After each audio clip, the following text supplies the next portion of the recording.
Hello again. Welcome to Uncle Geoff's Easy-Peasy English, and today we're looking at punctuation, and in particular the apostrophe, that little punctuation mark that we use in a couple of different ways in English. We can use it for possession. For example, Uncle Geoff's cup of tea. Uncle Geoff apostrophe S. Uncle Geoff's cup of tea. We can use it in contractions. For example, she is from England.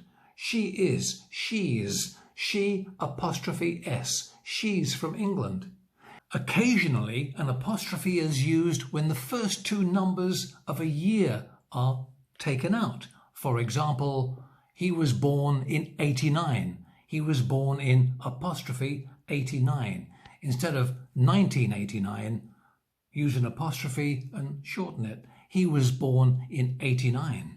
And speaking of years, you can say the Beatles and the Rolling Stones became famous in the 1960s. The 1960 apostrophe S in the 1960s. Have a look at Uncle Geoff's board.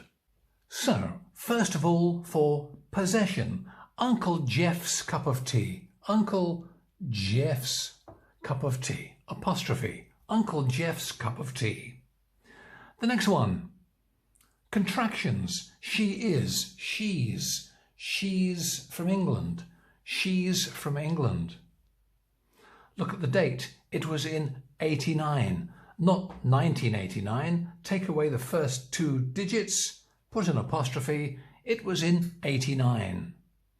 And the same idea with years. The Beatles became famous in the 1960s. 1960 apostrophe S. So there we are.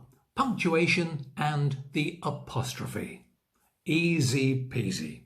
Thank you for watching. Tell all your friends, and we'll see you next time on Uncle Geoff's apostrophe S. Uncle Geoff's Easy Peasy English. Bye bye for now.